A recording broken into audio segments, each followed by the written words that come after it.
wonderful, wonderful Corpus Christi. Gunshots. You know, yes. I often wondered if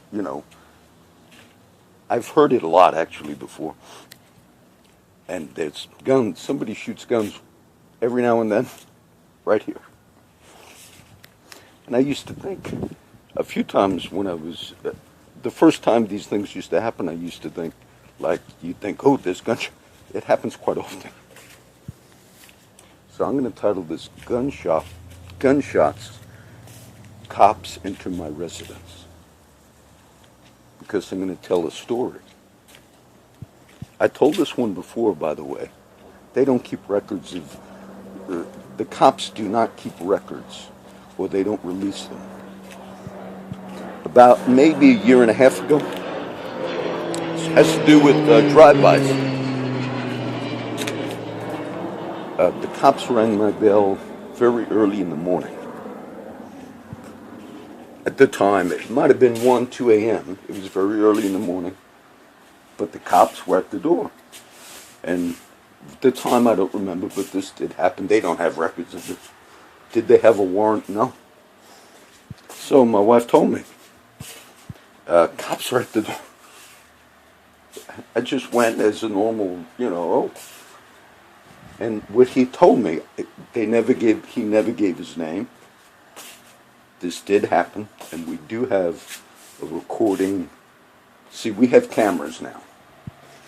We had I used to have the fake sign that says recording equipment on premises. Yes, I lied, because at the time we put it up, it was just to kind of keep these guys at bay. In a normal community, you would think, like, the people you see as my friends. That's what most people like, spend their time protecting their family from. Corpus Christi, it's from taco vendors and cops. But eventually, yes, we had to put up recording equipment. That's what initiated a particular officer who never, I don't think he ever even gave me his name. But he was here, my wife will testify. Because she's the one that thought something was fishy. So anyway, he rang the bell. With a person with the history that you have seen, you'd think they would at least say, don't go to the guy's door at 1 in the morning. Just innocently rang the bell and said, we had a drive-by shooting. Okay, now I'm telling you, guns right here, right? We had shootings. We had a drive-by shooting down your block. Okay? And we notice you have the sign that says recording equipment, and at that point we did have cameras. We have them now, recording devices for taco vendors and cops. That's why I have those, not for my friends. And we would like to know if we can check out your recording equipment, because there was a drive-by down your block, which there was. And we'd just like to see, and it sounded innocent to me. I talked about this before. So the cop had come in the garage,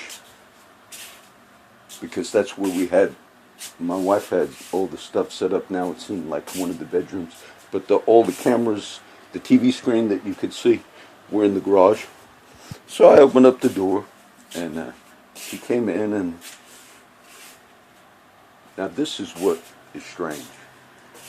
We watched, I didn't watch each thing, but my wife, she likes doing that. So I asked her when it was done, I said, what'd you see? Because I was laying down. She said the only vehicle that went by was a cop car. And it wasn't the cop car, obviously, of the cop that was parked, in front of the house.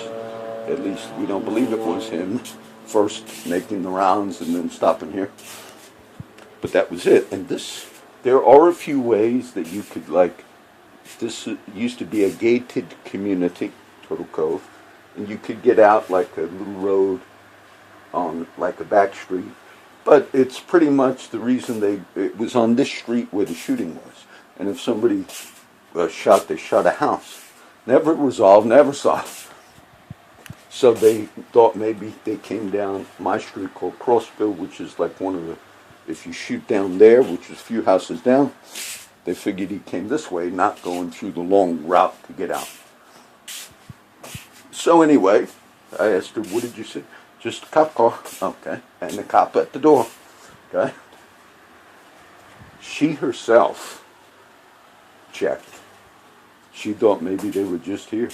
You know, cops can, this is the thing with the code enforcement, or hey, we're just doing a welfare check. The tragic shooting of that officer in Texas Tech, which happened 2 weeks ago, he was doing a welfare check on one of the students at Texas Tech, then spotted stuff. You see, when cops, even if they're there for, quote, code enforcement or whatever, they come in. And in that case, they say, oh, we saw pot. So in a community, look, the lines, the barriers that you have seen these guys cross, the code enforcement things I'm telling you about, even this short example, in a normal community, most people, even those that do not do a lot of cop exposure, they also don't feel comfortable if they think that, like taco vendors, maybe you're a person that's going to relocate to Corpus Christi, you have young daughters, and so we hope you wouldn't want some guys that are sort of like, these guys are at the level of like trash collectors. The image of a Cheech and Chong is what I have. Hey, let's say there's some kid over there. You would think, wait a minute, there's a very high standard before you enter someone's residence. Like my friend Don Wynn. You would think in a normal community, if you were going to relocate, you would not have, which happened to multiple people, Don's one example, you would not have a knock at your door one day by code enforcement along with police, because they're under the Ccpd. And you wouldn't think they would say, we have a warrant, a search warrant for this residence right now. So wait, I got my kids, are getting ready for school, they're getting on the bus. We got a search warrant for your residence. Corpus Christi resident, you never know. What's it about? What's the warrant about? Somebody saw you either have rocks, landscaping rocks in your yard, or somebody saw you throw fish, you were fishing off your pier, and they think you might have you gutted the fish. That initiates a warrant for this residence. Kids, get out of the shower. Your kids are getting ready to school. Mommy and Daddy, we're here. We're code enforcement. Ccpd. Let's go through. Let's do a sweep. You should have a fucking high standard before you break barriers like that. So yes, I even had an officer in this residence, no warrant, just not, and yes, I let him come in because he requested. And then later it was suspicious because it was only a cop car we had on the film. And they shot a house like a few doors down, one without a camera.